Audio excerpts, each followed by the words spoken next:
My name is Travis Thompson, and I'm here today to offer why the death penalty needs to be abolished. The death penalty needs to be abolished because the death penalty fails to be a deterrent to crime, is racially biased, and seems to be more politically motivated than the choice of the people.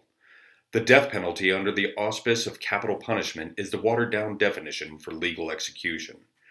Capital punishment started out with beheadings and transitioned into legalized murder in the form of electrocution, firing squad, poison, and hangings. According to a paper by Givens, today the death penalty is generally carried out through lethal injection. However, there is nothing in the law that states that the other forms of execution cannot be used. The death penalty fails to be a deterrent to crime. A quote from Flanders: "One of the most common arguments for the death penalty is that it is necessary to deter the commission of future murders. Conversely, it is commonly argued that we should be against the death penalty because it does not deter future murders. There are no arguments strong enough that would allow us to determine if a future crime will be committed. Without proof of a future crime, deterrence fails to be a viable theory. The death penalty is racially biased.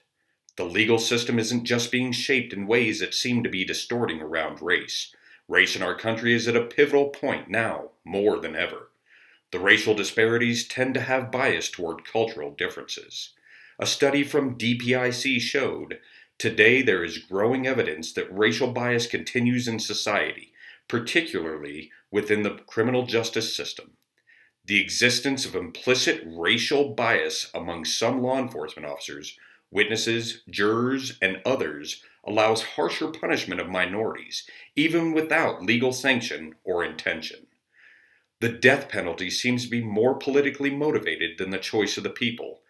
A reference by Karen states, "Since it is relatively easy for citizens to form opinions about the death penalty, monitor the current state of policy, and coherently communicate their opinions to government, lawmakers may be concerned about the threat of direct legislation and thereby feel particularly pressured to follow public opinion.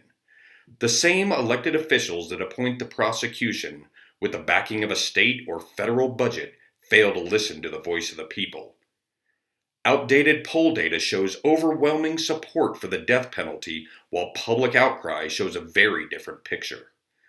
While there is much debate over the effectiveness of the death penalty, the truth is often marred by bias and swayed through the lack of statistics. Morality, along with ethical reasoning, plays a major role in justifying the abolishment of the death penalty. In many ways, we have been taught to think that the real question is, are we as a country so beyond fault that we have the right to end a human life for their crimes? The answer is clear. The death penalty must be abolished, as it fails to deter crime, is racially biased, and is politically motivated.